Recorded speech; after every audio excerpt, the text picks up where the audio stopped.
presentation is the second in a series of talks about our desire to cultivate our humanity in the face of the emerging advancements in artificial intelligence. These questions to us are exceptionally fascinating in the context of creativity and creation of artwork. And today's presenters are going to share their experiences in making visual art using AI image generator called Midjourney.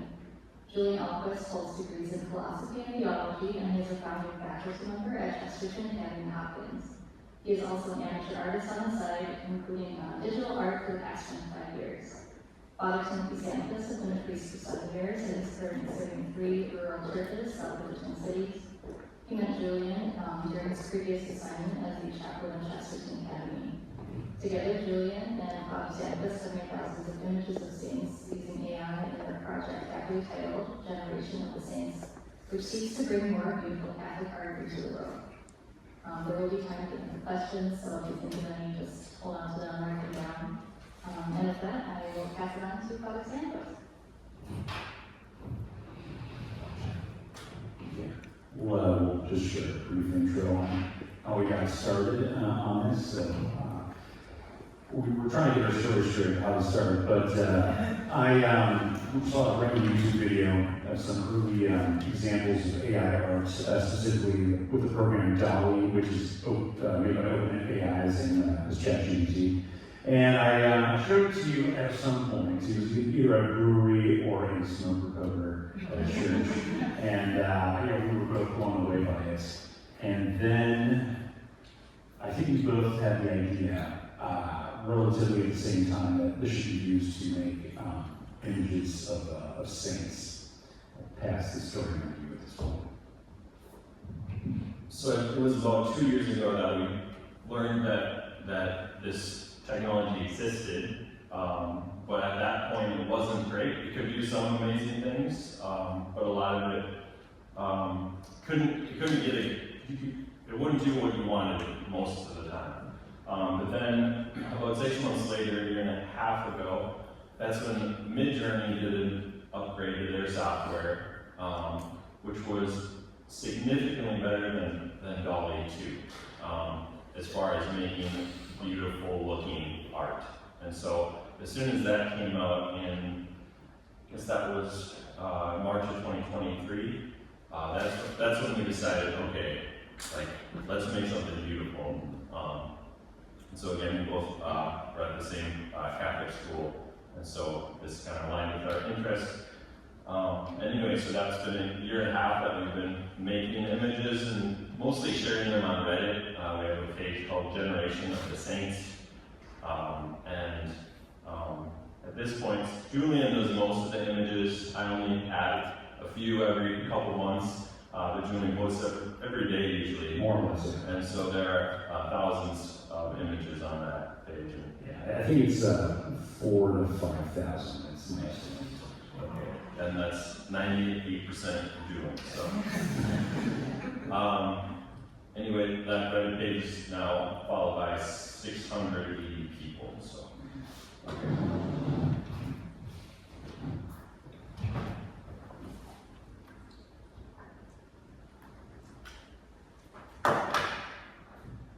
So that's a little background just on how we got started. But now I'd just like to ask and try to answer a question, and that question is, once I can get this fixed to my or reach my computer.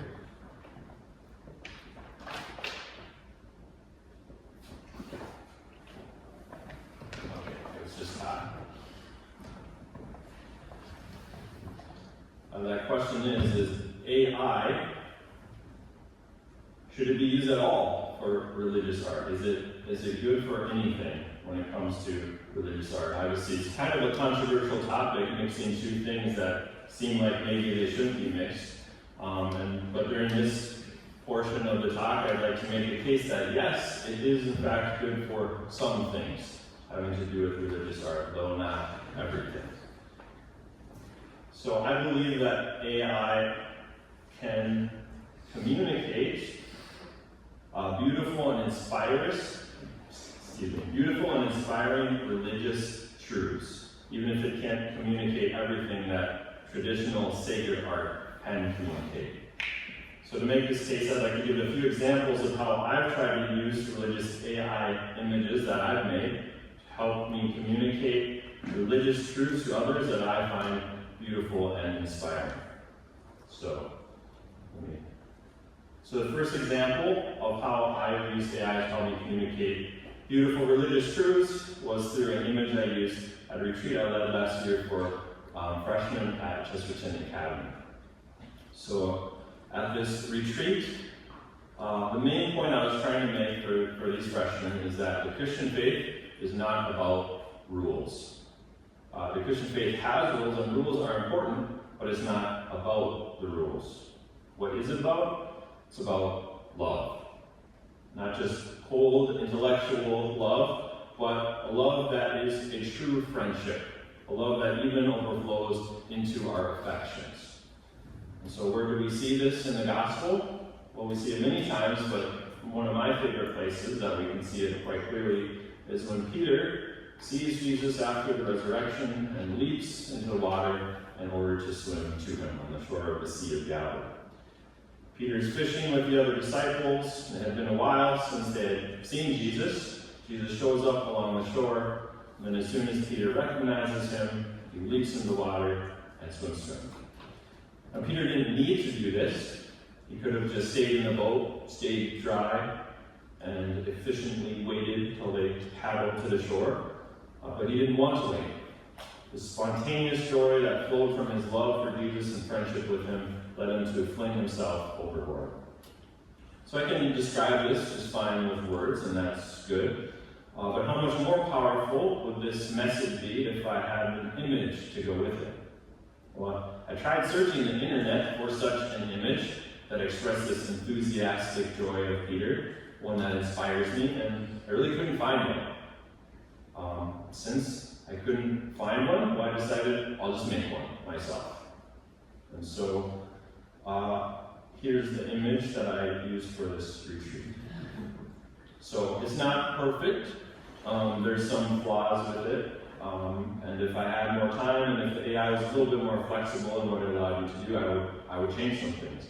But I think this message really does a great job of getting this message across, of this love, friendship, and enthusiasm in the heart of Peter as he jumped to swim to Jesus upon his arrival. So, this AI technology helped me to make this point to these freshmen at Chesterton Academy. None of them ever asked. They didn't apparently know that it was AI. So I wouldn't have denied it if they had asked. But anyway. Okay, so that's one example. Another saint that inspires me is Saint Teresa of Avila. So one little project I did, I think last year, that allowed me to share some of that inspiration with others was a series of AI images that told the life story of Saint Teresa of Avila, which I then shared on social media.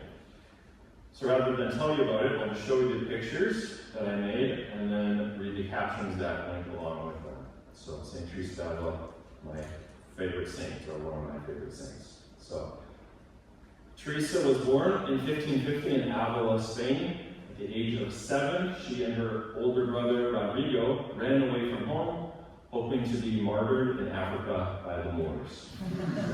That's them running away from home. They only made it a few miles before they were brought home by their uncle. At some point in her childhood, she learned chess. We know because she later used this image to teach her religious sisters about prayer.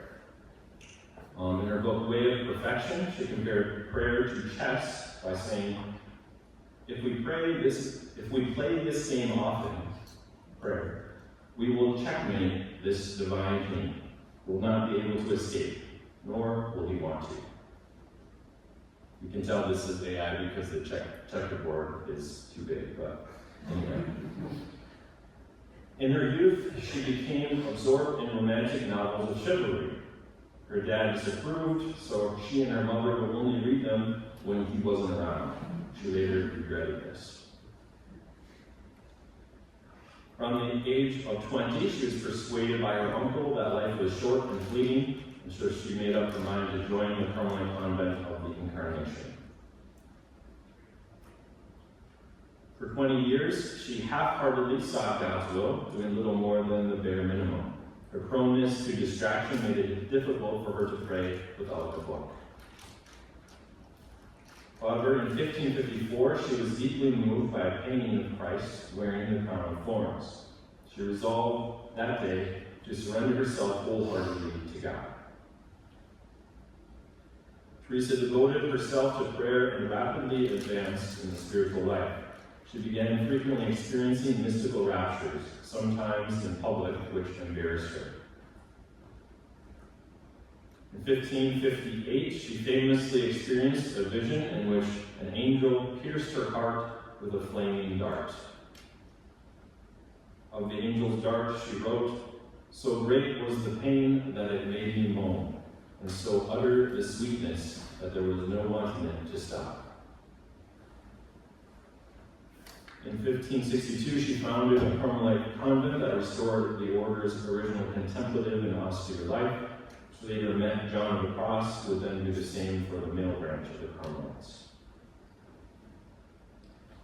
She then began writing her autobiography at the request of her spiritual director. The writings have endeared many with their colorful and unpretentious style. This autobiography is the book that would later convert the Jewish philosopher Edith Stein, who became Saint Teresa Benedicta of the Cross. Her autobiography was confiscated by the Inquisition in 1575. It was kept in the secret archives for 13 years. There was great suspicion of alleged mystics at the time. Once in 1582, she was forced to cross a river on foot. After nearly slipping, she famously complained, "Lord, this is how you treat your friends. It's no wonder you have so few." In 1582, Teresa became ill and died on a journey from Burgos, Spain to found another convent. In all, she had founded 17 Carmelite convents in her final years.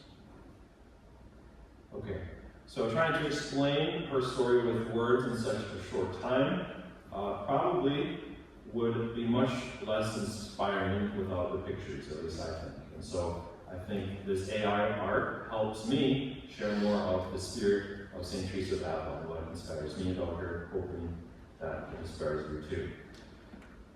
The third way that I've used AI art to help me communicate religious truths is by making saint images and then combining them with saint quotes. I combine images that inspire me with saint quotes that inspire me, and then put them together to hopefully inspire others. So here is a St. John of the Cross quote that I really like, with an image of him that I made. It's the same one up here. "Where there is no love, put love, and you will draw out love." It's from his letter 26. And then a quote from St. Teresa of Avila about St. Joseph, about seeking his help through prayer. I like this image a lot because there aren't a lot of young manly images of St. Joseph. So she says, "Would that I could persuade all men to be devout to this glorious saint, for I know by long experience what blessings he can obtain for us from God." And then lastly, here's an image of St. Teresa Benedicta of the Cross that I made. She lived in the 20th century and was killed in Auschwitz because she was of Jewish descent. On the way to Auschwitz, someone asked her what she was going to do. She replied, "So far I have prayed and worked, from now on I will work and pray." Okay, so if it is the case that AI religious art can have some positive value, well then what is it not good for? After all, isn't at least something lost when machines, to some extent, take the place of human creativity? I think we can better discern what AI art is and isn't good for by distinguishing between three things that we human beings especially value in art. First, we value the aesthetics of a work of art. So by aesthetics, I simply mean its visual appeal, what is pleasing to the eye at first glance. Things like color, contrast, proportion, and harmony. The second thing we can value is its intellectual content. So, what does the work of art mean? What is it saying? What message or truth does it convey? The Sistine Chapel ceiling is packed with a lot of meaning in this regard, aside from the aesthetics. And then thirdly, we can value its causes, the causes of the work of art. So for example, who made? How difficult was it to make? And what is the history or circumstances in which it was made? So you can imagine Michelangelo chiseling away a block of marble, and how hard that would be, and how long that would take, and how, making just a mistake, there's no undo button on a chisel. And so that helps us appreciate this work of art. So a work of art might be high in all three of these values, or it might be strong in only one or two of them. A crayon drawing might be high in the third value if it was your own kid who drew it, but it might be low in aesthetic and intellectual value. Okay, so how does this apply to AI? Well, AI is undeniably very effective at providing images of high aesthetic value. In fact, I'd say it specializes in that. Second of all, it can be effective at providing images of high intellectual value. But this completely depends on the one who's using it, who is steering it. Does this person have good taste, bad taste? Do they know about art, or do they not know about art? Someone who has bad taste is just going to make bad AI art. But someone who knows something about the tradition of art and that sort of thing, that's not necessarily a problem. It's as good as the person behind it. And then finally,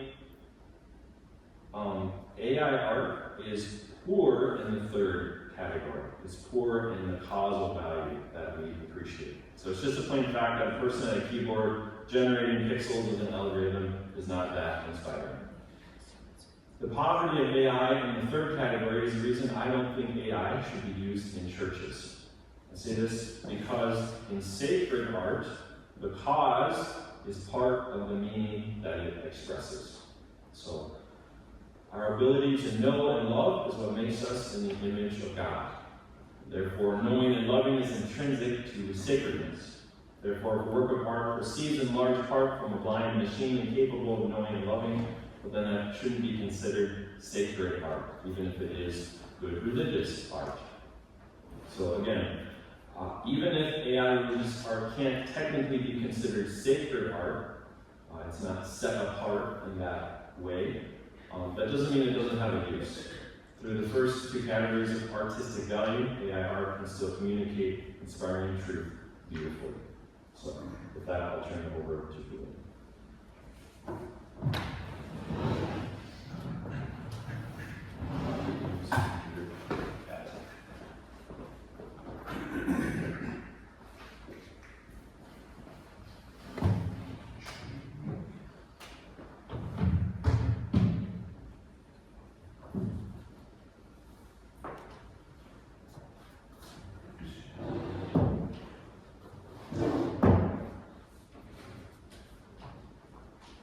So yeah, the slideshow here is, well, is there a slideshow?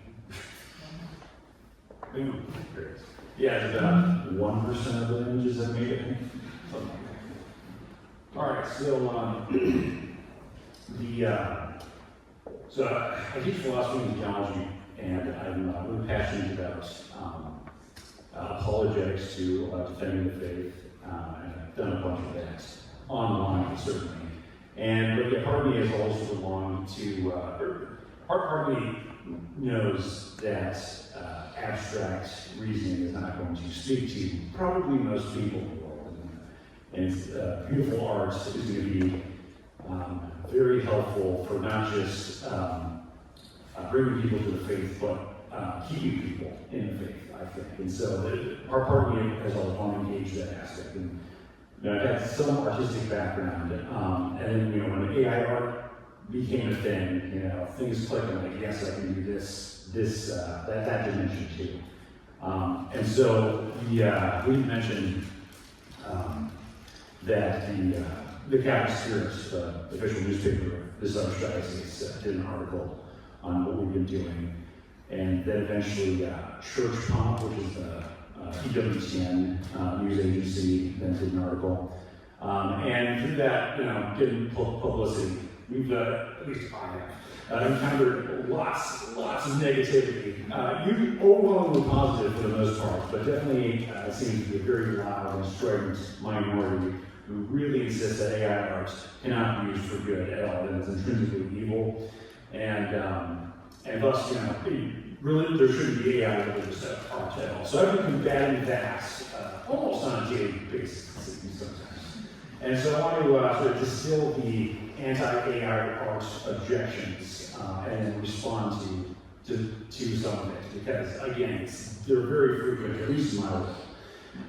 So yeah, the four objections basically that I've noticed is that, number one, AI art is just not art. Number two, AI art looks bad. Number three, AI art steals from other artists. And number four, AI art is demonic.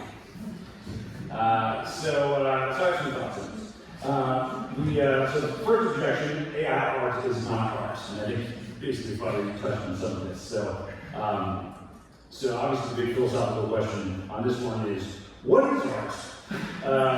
What is the definition? Obviously, if someone says AI art is not art, but then you can't provide a definition of what art is, the objection doesn't have legs to stand on. Now, the traditional definition of art, you could say, you can find this basically in Aristotle and Aquinas, is something like anything made intentionally by a human, which is pretty broad. But of course, the response is like, well, AI art is not made by a human, it's made by a machine, so it's not art, right?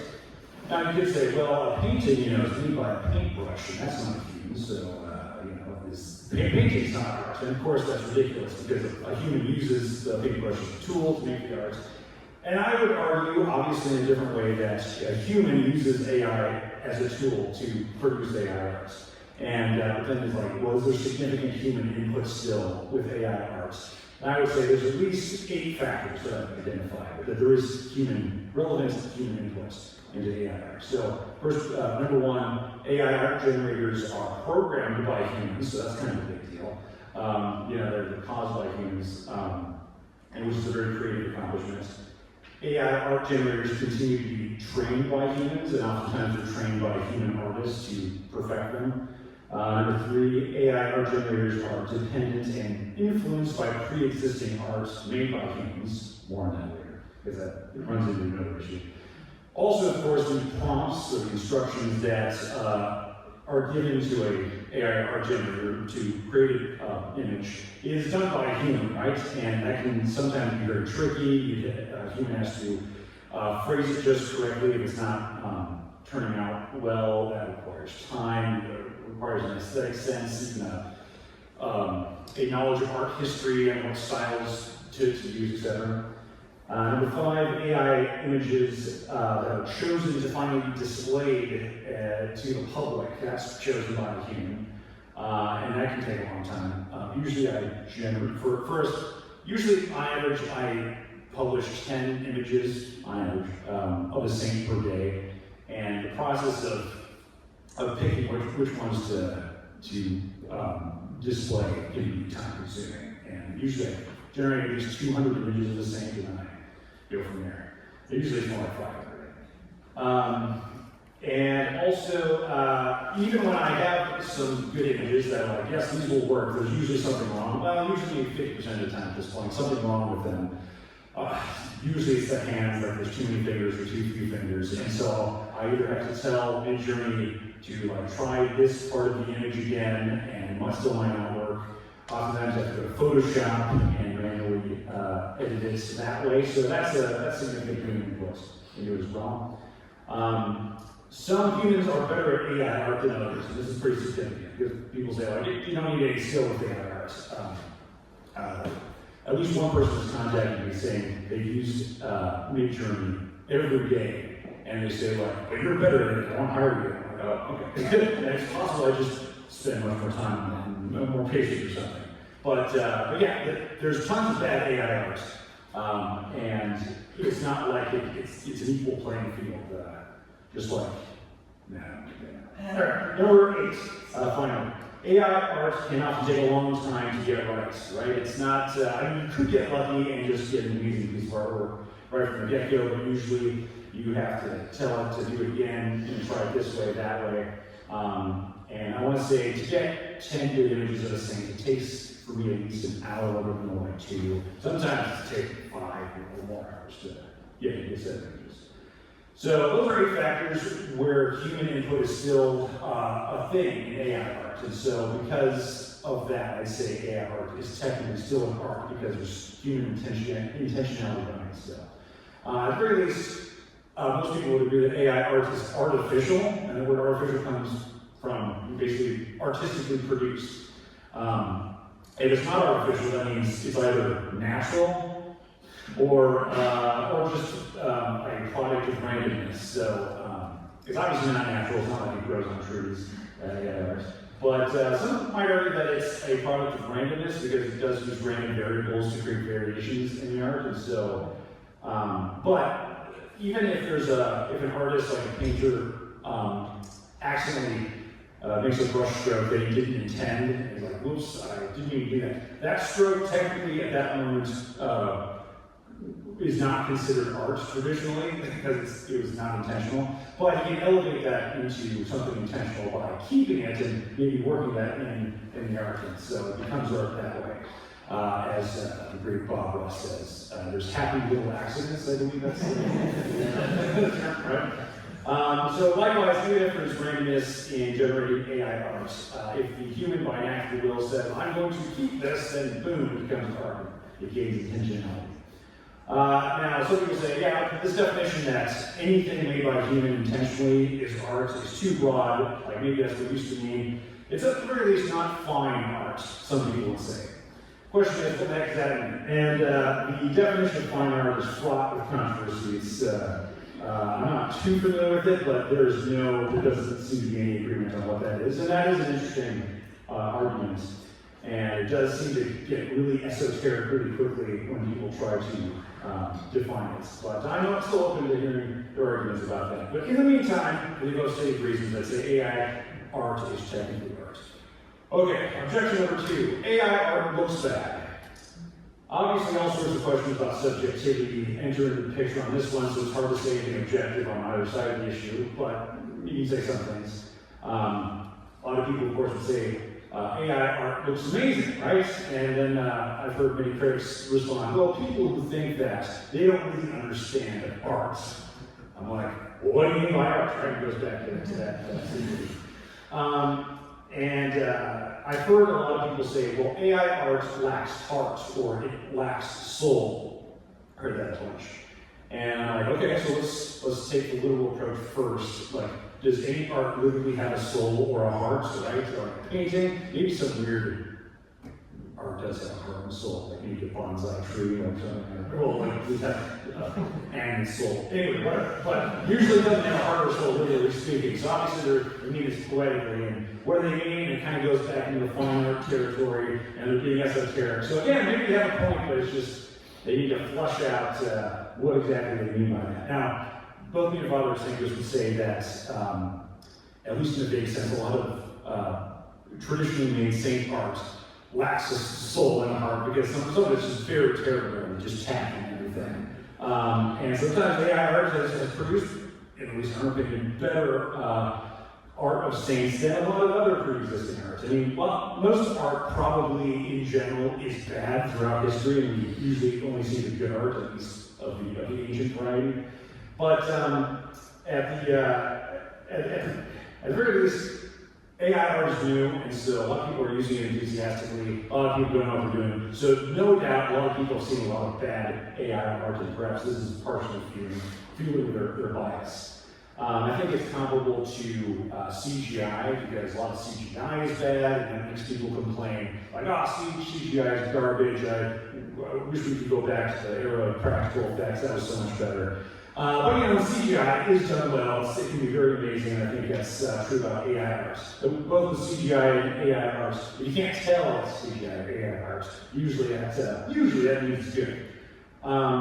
So anyway, that's objection number 2 about AI art looking bad. Obviously, it's very unclear what they mean by that. Anyway, objection 3. AI art steals from others. It steals from other artists. So, kind of like ChatGPT in some sense. AI art generators use pre-existing relevant images usually found on the internet based on prompts you give it to generate its images. And much of these images that it draws from are indeed artwork made by other artists, and sometimes even against their consent. Therefore, many concluded that AI art generators steal from other artists. And so this is, an understandable objection. And at the very least, if an AI art generator simply is doing collaging, where it's basically you grab, the head of a figure in one image, and then like maybe the body of another figure from another image, and just goes boop, then that's collaging, and that would constitute some sort of copyright violation potentially, and thus theft, you could say. But turns out it's way more complicated than that, at least for Midjourney, maybe not for other generators. That it's drawing from millions, possibly billions of images, and so each pixel is sort of crafted and very different from the sources that it's drawing from. Legally speaking, AI art is currently considered a kind of transformative work.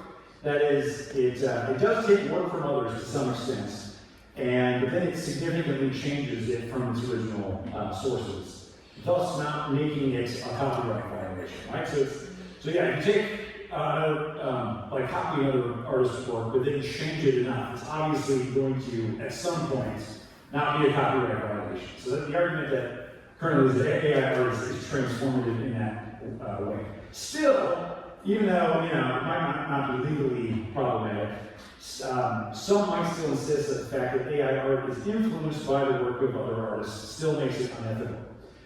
However, the question is, aren't all artists drawing from previous arts? Artists are obviously influenced by other artists. Sometimes they credit them, sometimes not. Sometimes they're unconsciously influenced by it. When a person goes to art school, usually that involves studying other artists so that they can become influenced by their style and techniques and just in multi-dimensional ways. So art built upon art, it develops from previous art. So is that stealing? I mean, if that is stealing, then all art basically, maybe with some exceptions, would also be theft. But that seems to be a ridiculous claim. And so in that way, you could argue AI art, even though it's influenced by pre-existing artists, even without the consent, they are still, it's still not considered theft in that sense. That's the argument. Also, I was trying to mention, when you upload images onto some sort of Google platform or whatever, usually you pick I agree to a bunch of things. Yeah, that oftentimes when you hit I agree, part of that involves Google selling the information of images you upload to like Midjourney and other such things. So there is that aspect too. So there is another way that many have accused AI art of being a sort of thievery bill, and that it's going to take jobs away from real artists. A lot of people are concerned about this, of course. So hiring artists to create a picture manually is more expensive and time-consuming than simply getting an AI to do it, obviously. Thus, artists clearly are going to go extinct, it seems. And on the one hand, that kind of thing is, in some sense, happened throughout history when new technology is invented in some way or another. Namely, replaces the need for various human workers. You could say the invention of metalworking drove a lot of flint snappers out of business. Plumbing drove a lot of water carriers out of business.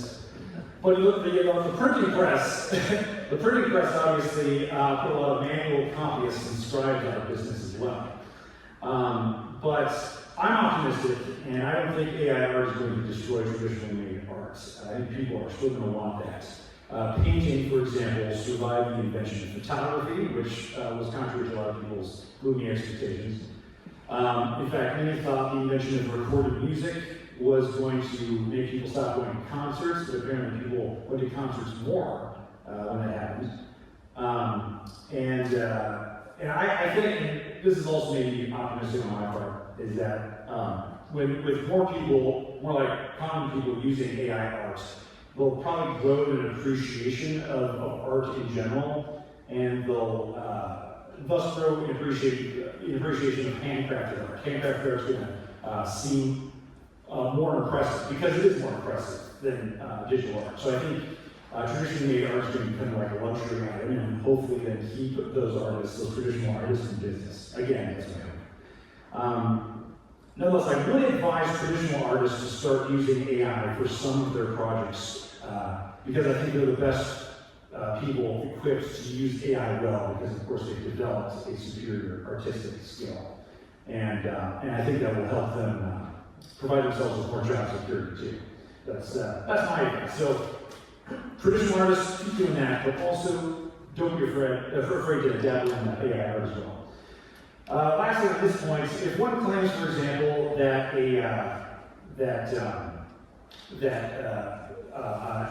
you produce an image with AI and you claim that you handcrafted it, painted it, or whatever, obviously that's immoral and a lie, and possibly akin at least to theft. So that, of course, should be condemned.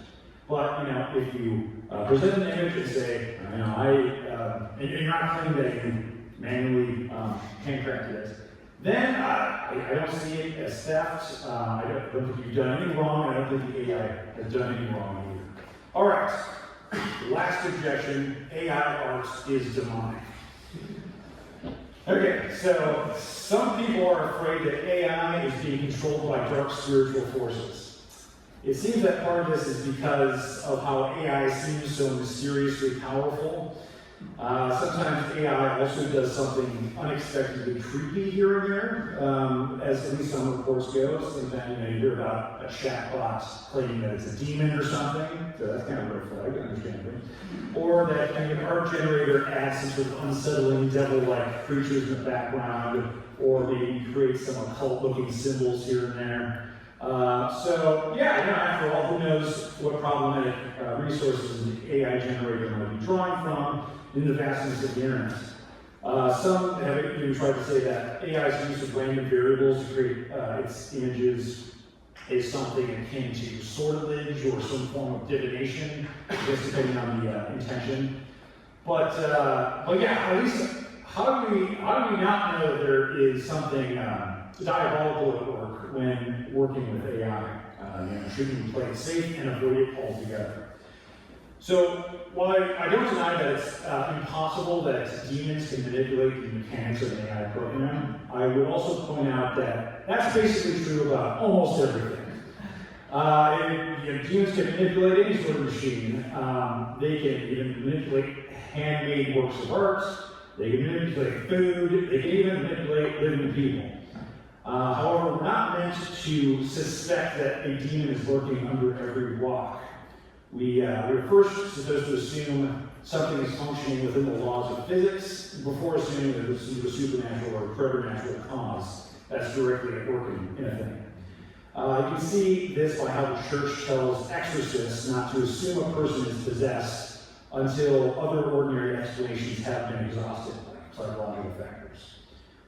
So the main criterion to determine whether the devil is directly operating in a given thing is aversion to the holy.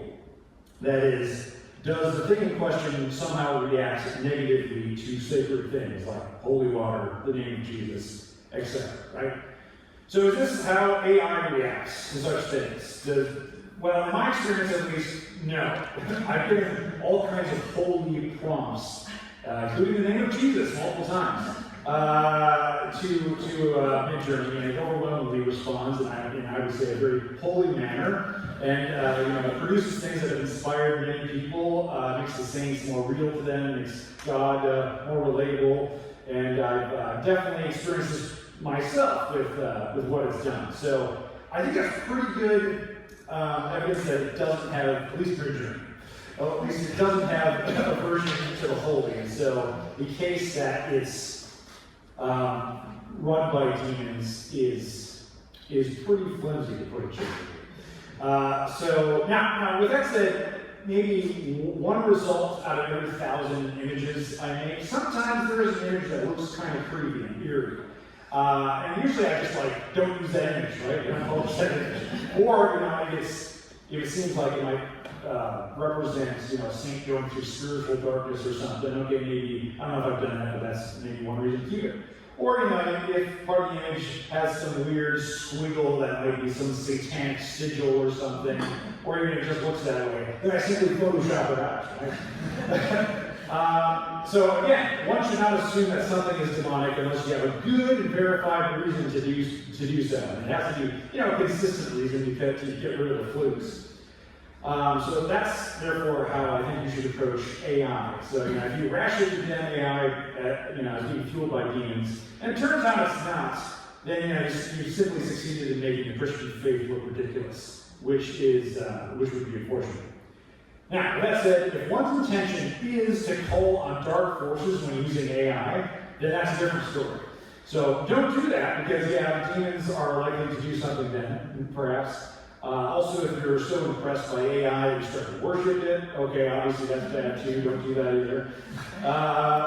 Personally speaking, like when I first used AI, it did have this terrifying effect, like, oh my goodness, this is crazy. But that spooky mystique eventually wears off. So if you're scared of AI because again, this sort of mystique and this mystery, I think the way to cure it is just to start using it and use it until it wears off. Realize it's not really magic. Now, I will say that one thing that will make AI more aligned with the demons is if good people do not use and develop it, but leave it only up to the bad people to use and develop it. I think that would be a disaster and maybe an apocalyptic one in the long run. In conclusion then, while we should, of course, be cautious in all kinds of ways about AI so it doesn't get out of hand, let's not confine ourselves to that rather negative mindset. Let's also use it for good rather than merely be reactionary. Baptize this technology as fast as possible, restore all things in Christ, use AI for the glory of God. Thank you.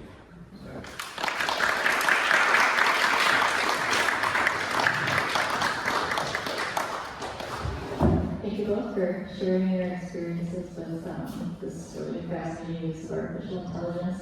I'd like to open it up now for people who have questions. You can come out to the mic.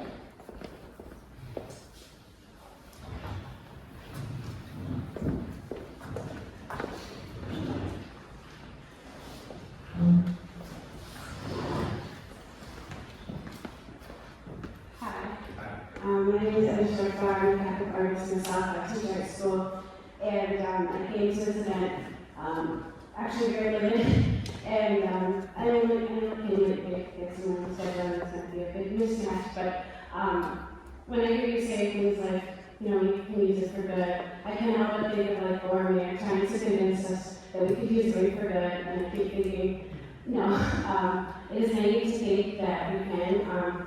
If you look on Amazon, or if you type in Catholic art, the first 3 huge users in Amazon are AI art, and they are filled with inaccurate things like Jesus doesn't have wounds, he doesn't have the Sacred Heart, doesn't have the cornerstones, the cross, their eyes look dead. These are created by artists who you would say are not proficient in using the journey, and so they're already out there and they're stealing in regards to actual Catholic artists, knowing that the sheer amount that are sold out there on Amazon, for $20 a pop and thousands of paintings being put into people's homes of art that was not created by a human, is really, it hurts my heart.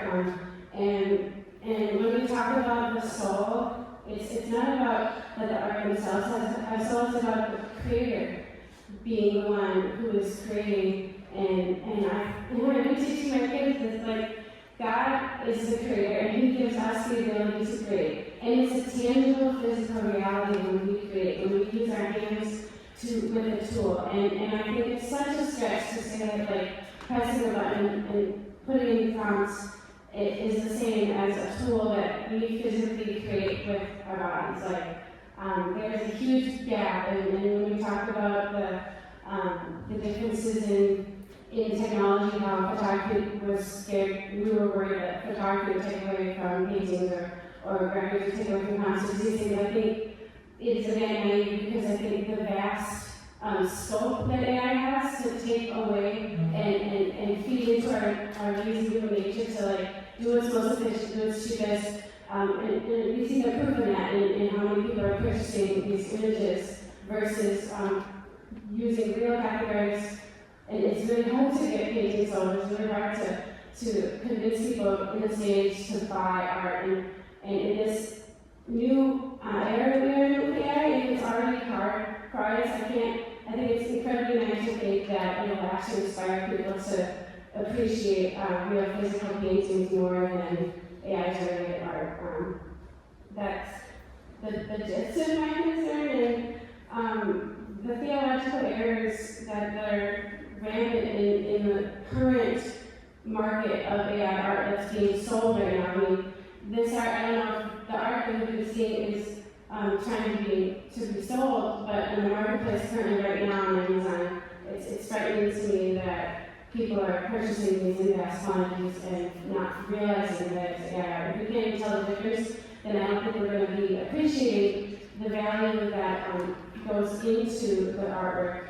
And as an art educator myself, I've seen from my network of other art teachers that kids these days are already lazy, already like not wanting to do the work, and if the future is to just press buttons and make prompts, then why would any young artist want to put in the effort of learning the craft? And it's only going to incentivize laziness, and it's already hard in that sense. So I know there's a lot of throwing at you, but like as a Catholic artist, I know the work that's put into creating something, and I think it is such a stretch to say that AI is a tool when the tool of paintbrush is you physically putting your time, effort, and knowledge of what you are creating on paper or on the canvas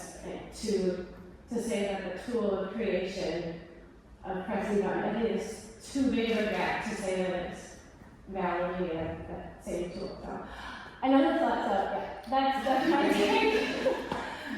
Okay, thank you for your question. So with regard to the ring of power, as one, you good.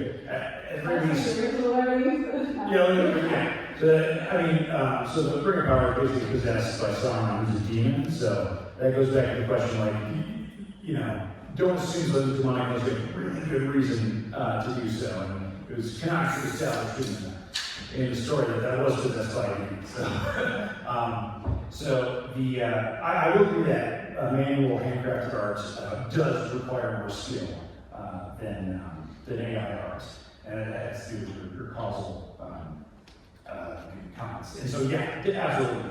I would liken AI art to sort of modern conveniences that keep us alive versus wilderness survival skills. So even though we have things in the technology that allows us to survive really easily in our world, it's still good to develop wilderness survival skills because you sort of appreciate our modern conveniences more. And also gives us a sense of peace because this could all collapse, and if we don't have the natural knowledge of how to survive, that gives us some worry.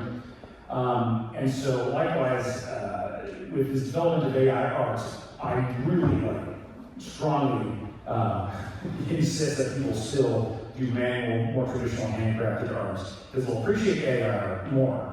But also they'll develop a bigger aesthetic sense to do AI art better as well. So just because modern conveniences that help us survive can make us lazy, and oftentimes do, it doesn't mean it's evil, right? Obviously things misuse and lead to all sorts of evil, but that doesn't mean it is evil.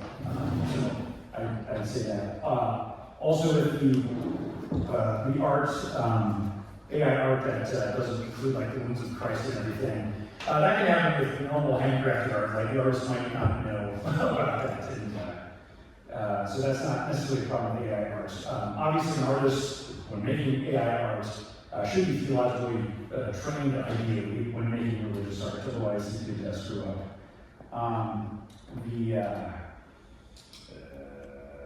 We're going to say anything, I'm trying to read my notes here.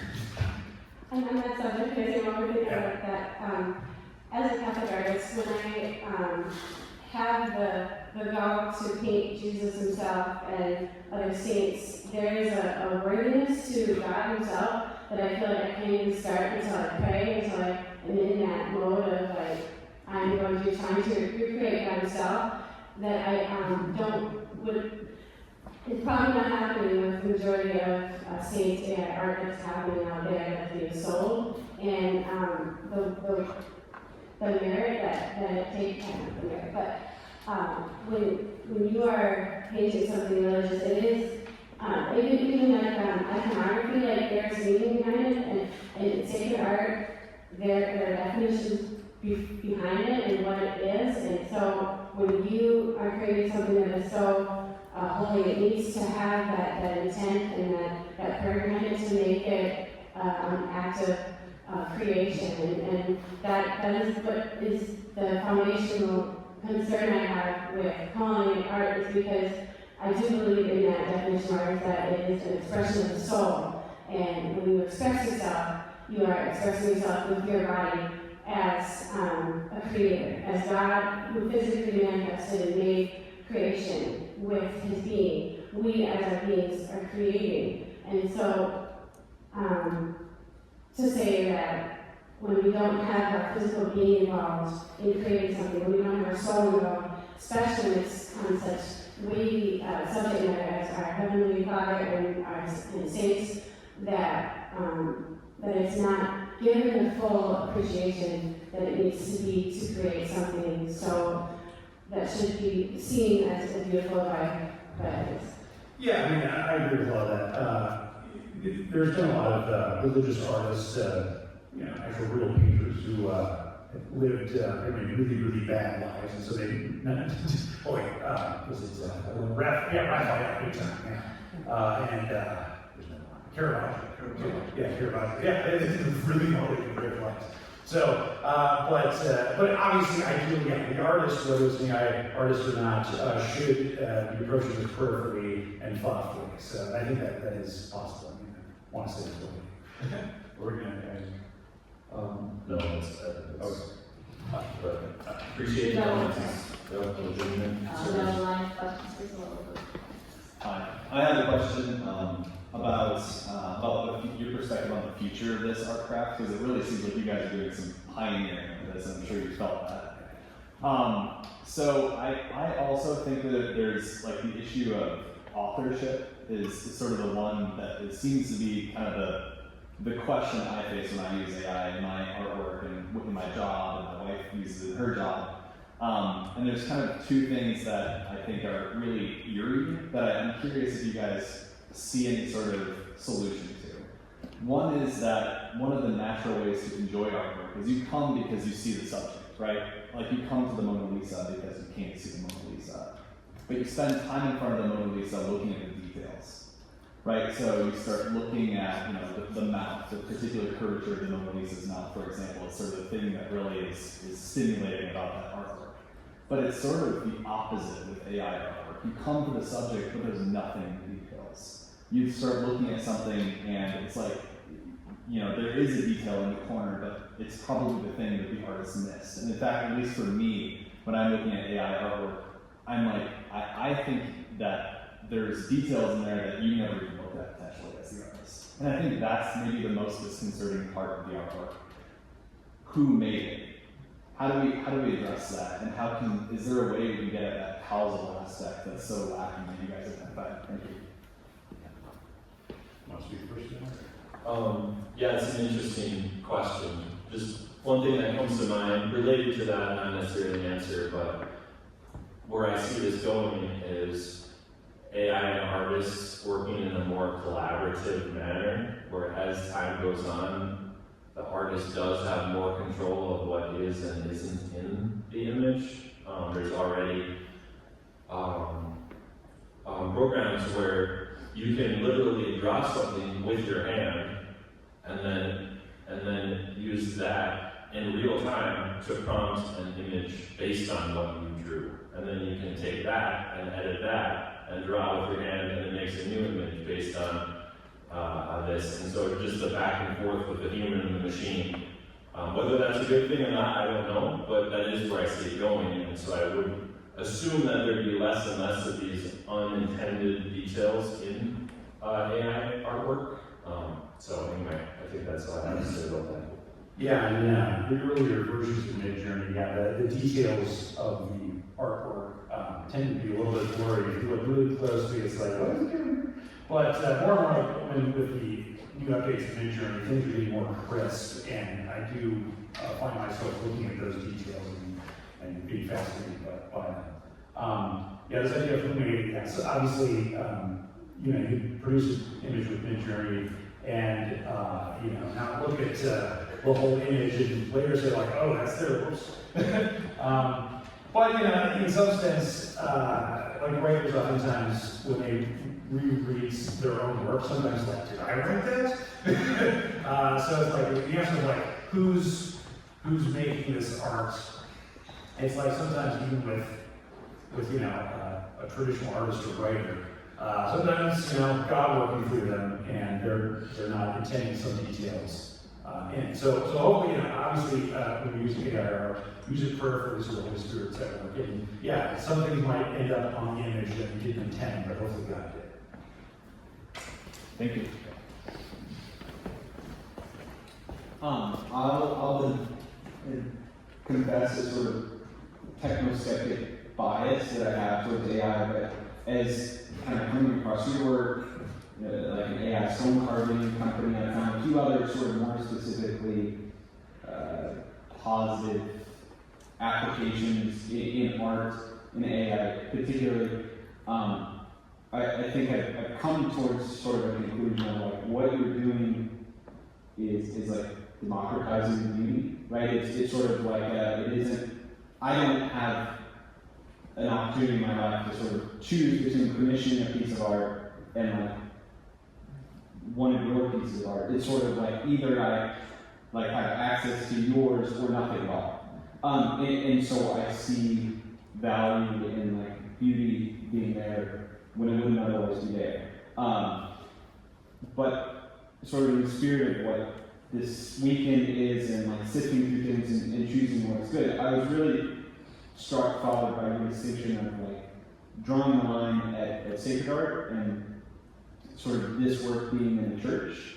And I think that's kind of a value statement, not a formal thing of like church candles have to have X% beeswax. I think you're making a value statement in that, and so maybe to like dig into that a little bit and truth, beauty, goodness, like transcendentals, I think really helpful test of like, is something beautiful, is like the presence of truth and goodness sort of alongside with that. And you talked, Father in particular, you talked about sort of the ability for these works to communicate or to illustrate. But I think we hold a higher definition of truth than like illustration and communication. And even there's one of the posters that talks about like it's impossible for AI to sort of articulate truth or hold a truth. Like it's sort of antithetical to how it exists, like in its nature. So maybe it feels minute, but like the distinction between like, can you hold that this is something actually profoundly beautiful, something like with the presence of the transcendentals, or is it something more akin to illustration or ornament or something, which are still great things that can be better than not exist at all, but like it feels important to parse that out. Okay, yeah. So the whole it pulls out the debate of whether beauty is transcendental. Oh boy.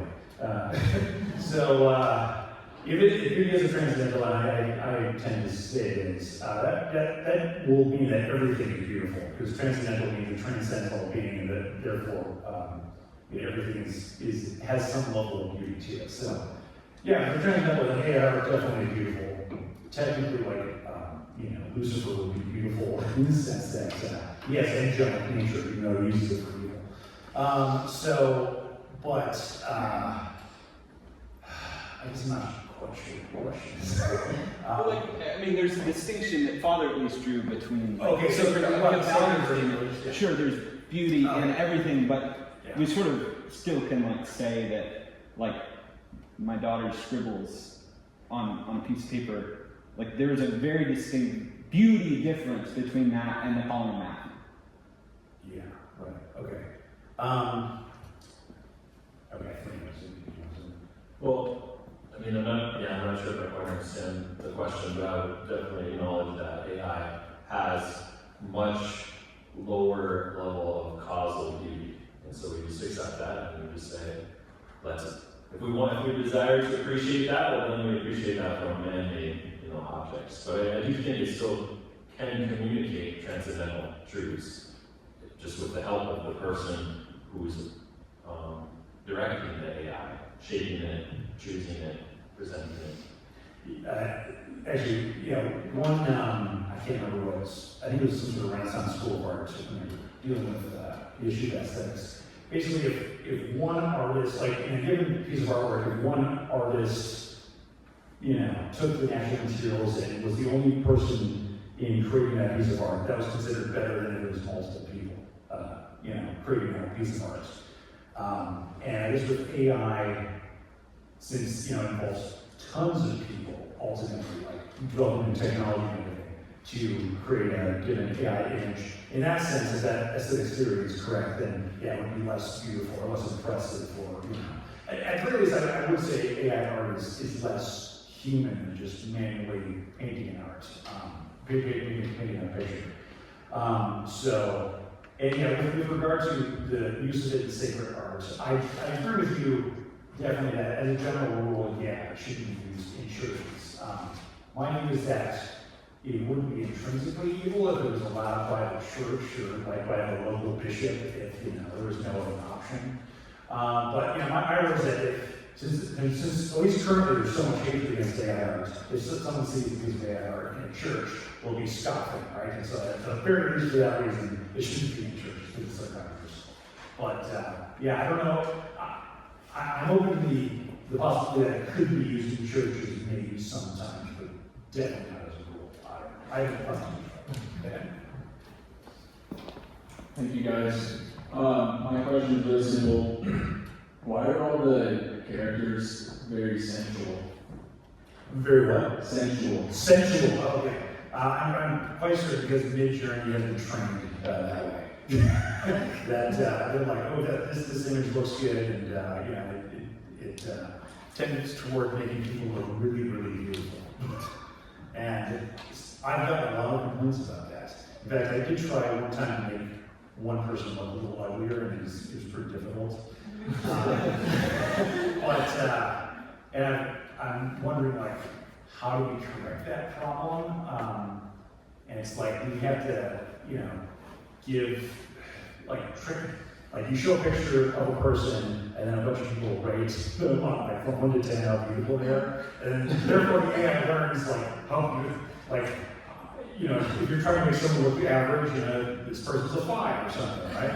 But again, the AI has been trained to make people look beautiful because people like those images. So, yeah. I mean, you think it's too sensual? Are you that? Yes. Yeah, some people. I just think it's just you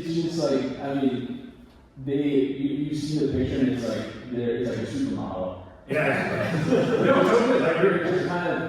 It's sure, it's visually pleasing, but it's also it's kind of weird. Yeah, I would say, the kinds of things I do are not realistic. I'd say they're more idealized versions of the same. But I think, supermodels shouldn't monopolize art. I think saints can be portrayed as supermodels to kind of symbolize their interior beauty. I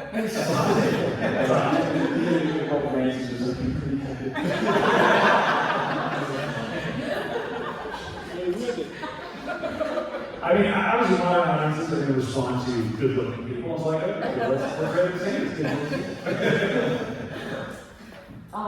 My question is about the process No, the process of making AI art, because I see, maybe this question doesn't make sense, but like, what do you grow in love for as you're creating an AI generated image? Yeah, Because, or just to make the question more clear, like for me, all the art classes that I've taken, anyways, I've thought about this question a lot, because I'm very fascinated by process and how technology plays a role in the process, and when technology is good and when technology is bad. And especially with art, anytime there's a focus, I mean, you need a judgment on what's good art and what's bad art, what's beautiful, what's not, but also bigger than that conversation is this incredibly essential and human process of creating art itself. And when you, all the training that it takes to create something that, is realistic or accurate, it also is backed, there's a history of, many hours of studying that someone did to, learn human anatomy. I'm going to portray, a human figure. And if you're studying something, anyways, I see myself, growing in love for, real-life objects when I'm studying art. So I look at, a still life in front of me, and I also think there is a relationship between you and something that's concrete, something that was created by God. So there's a real relationship that happens. And then, so I see myself growing, that there's a lot of growth and also a possibility for some type of love, maybe it's a low level love, loving an orange more. But to me, there's still a real relationship that grows between that connection to me and reality. And I don't know, that's the part that I wonder with AI art, how you guys experience that, or what's the nitty-gritty process of creating something. Is there even a possibility to love anything? If it, can you love your computer more? I don't know. That makes sense. I think I can maybe name what you're talking about, and that's the growth and appreciation of being, B-E-I-N-G, as you study things and grow to understand them. Even in orange is beautiful, it's super beautiful, it's magnificent in many ways. And having to draw it, I'm sure you learn a lot about the texture and the shape and whatever that might be known about it. And so things are beautiful. If beauty is transcendental, which I think it is, you can really appreciate the being of anything. Some being higher levels than others, but so I would just straight up admit that when I make AI art, I'm probably not growing in that way that you are when you're making traditionally made art. And so I don't know if Julian feels different, but I would just admit that that's the case for me.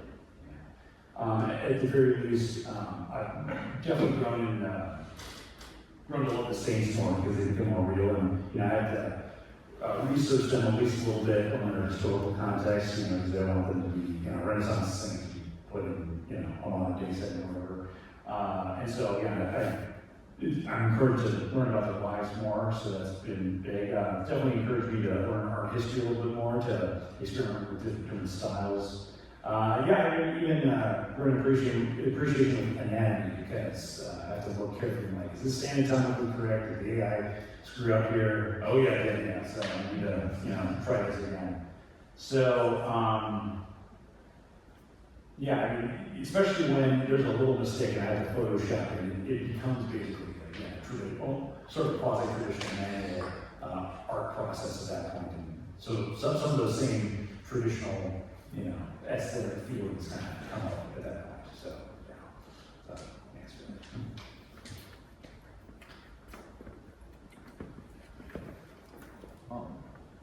So my question is about I'm an artist. I'm also have a degree in computer science. I'm also a Catholic, so I think about art and technology and faith often. And I have a lot of feelings and skepticism and don't feel necessarily open arms to AI, this is going to make art in the world so much better. And I think that I had never thought of it in concrete terms as causality, as like in my head it had never been defined until seeing it up there, but like that is like the one thing that AI cannot recreate. And like the way the world is today, there's already so much information and art everywhere that it's already impossible to like properly credit artists for what they do, and people already steal work from artists without the use of AI as a tool and post it as their own and use it to spread universal truths. So yeah, that part is, like, in my opinion, is not just one of three criteria that is sort of central to art. And like, yes, art is an act of creation, and that's what connects it to like faith in God and that ultimate act of creation of like the world. But art, at least in my opinion, is meant to be shared. And yes, that can be like making the art and sharing it with everybody else and generating a bunch of pictures and selling it on Amazon for money. Or art can be shared through the actual teaching process of learning art. And like my faith, I did not just, like, that was taught to me by my family and by like the priests at my church, saying homilies. And like every technique in my art, I remember like where I learned this, who taught me, and it's a dialogue. And when you are having a dialogue, like art is meant to communicate what can't be put into words, and yet the foundation of this art is words in like a prompt to a computer that, yes, other people who are very inspired to create this model and whatever, to like create this product, to bring this forward. Like art, in my opinion, should, like, the best thing about it is that it brings people together, not just in like as a job, as like, oh, I'm an artist, so I sell art. It's actually about the process of making it and how, and I don't think that people will be more inspired to make art if, instead of being part of a community and learning and like engaging with long histories of the artistic process, if instead of that, they're just making references to pre-existing art trends and art styles and figures. Like, this is, I wouldn't plan to come up here to ask questions, but what do you think can be done to, or like, do you have any thoughts on how to, like, how can AI be used to actually connect people instead of further isolating them, and like move forward with that message of art and community and faith that is kind of at the center of what we're talking about today, in my opinion.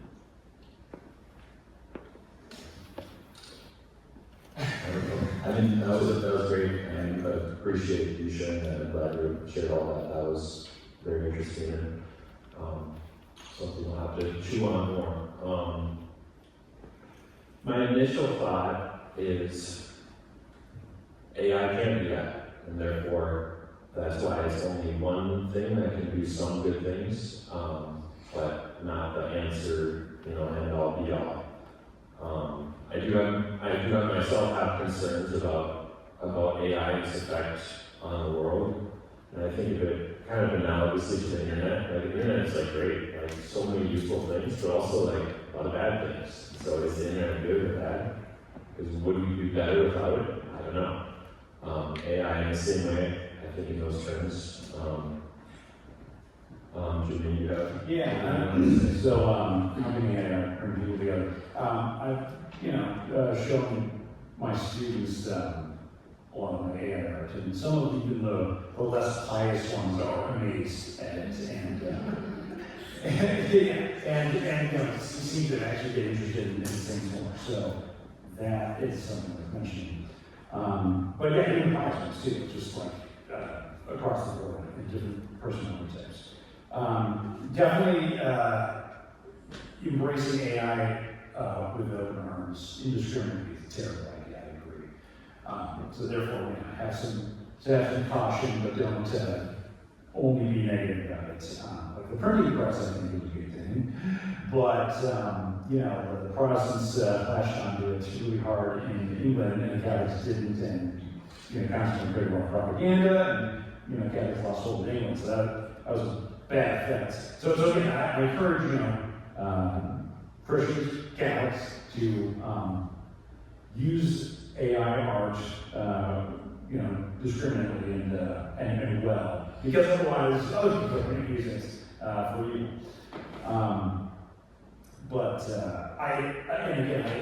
I want people to, this is what we do at Church Academy, we teach, flexible art techniques, painting and everything, and that really should be across the culture in general.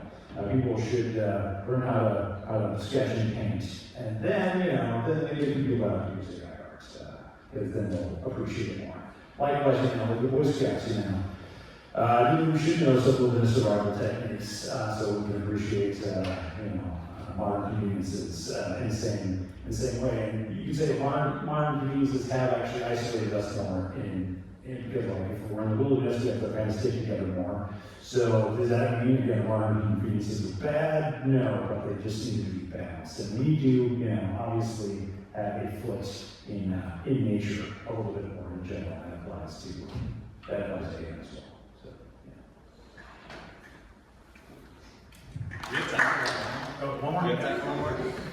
Sorry, I thought as we were talking more, and I'm curious, and this is not a moral question, this is more like, you mentioned, I really like your answer, by the way, earlier when I asked, what does moving forward look like, and you explained more control. Do you think that where we are today with AI generating art, the art that you posted, do you feel comfortable saying you created it? Or do you tend to say, this was created with this tool? The terminology I usually use is I generated it. Sometimes I'll say made, but with qualification. I don't really consider myself the author of this. Like I kind of am. I had a role in it, but like if someone ripped it off and started selling it, I'd be like, okay, whatever. Because I didn't put that much work into it. I put some work into it, but. So I don't, for me, there is a diminished sense of authorship of anything I generate with AI and otherwise would be. Yeah, basically agree with that. So I definitely was a cause of it. I use a partial cause, not maybe a total cause in terms of genetic language. Did I make it? Well, I made it. I definitely was involved in its making, so I made it at least partially. And yeah, likewise, I don't copyright my images, so people can just use it whenever. Some people are making images, so that's good. Yeah, did I create it? I mean, at least sometimes it takes so long to get an image right, where I'm kind of comfortable like, yeah, I created this. Yeah. To me, where the question's coming from, it sounds like you use the word generated, use the word I had a part in it, and it depends maybe on the piece you're working on. And I think that's something I'm just formulating as a result of this talk. Thank you so much, by the way, for all of this. Is there has to be an artist for art, and that's I think where I can see a moment in AI's future where it will be art, because you will have enough control where, as an artist, you can say, I meant for all of this to be here, I approve of this, I created it. But it does sound like there's some ambiguity about that today, and I feel that too, as an artist that uses some AI in my work, where I'm like, that's my least favorite part of the work. So, anyway, thank you. Yeah, what comes to mind is that when they started coming out with pre-mixed paints, a lot of people say, you use pre-mixed paints, you're not a real painter. Right? And maybe in some sense, it did diminish the human labor needed to create a painting. And this AI art maybe is a further step forward. And similarly, when the typewriter was invented, use a typewriter, you're not a real writer. And it's like, because, it's all about the handwriting and stuff. And it's like, But definitely, yeah, AI art is less human than a painting, that's for sure. It is a kind of art, there's still human input, as I gave with my 8 criteria, but it's definitely not as impressive as handcrafting something.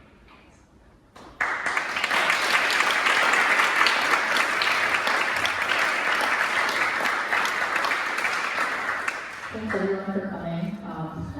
During the start, I was trying to think of a way, like, how can I wrap this all up in a really nice bow? But I can't, because there are so many different perspectives that people have brought to this table and with the questions. But I'm just really impressed with the openness that all of you have had to come here and, build a judgment for yourself as to what AI means for you and for the people that you work with and what you create. So thank you all for being here to share that with us. This event was organized by the Catholic community called Communion and Liberation. The panels that you will see in the room here were actually made for a previous event back in, I think, February 2024, called the New York Encounter. And our local Seattle community here was inspired to bring that here to the Twin Cities. So that's where the panels came from. If you can move to donate a few bucks our way so we can put on more events like this, we would be so grateful. The QR codes are by the doors. If you want to hang out and get a tour of the panels, there are a few of us that can give you a tour. You can follow along or just mosey around the room and see what's on the panels and learn more. We have computers in the back if you want to try using generative AI if you haven't used it before. We have a platform called Julian Ahlquist that works similarly to Midjourney, but different platform, but try it out if you want. And that's it. Thank you very much for coming.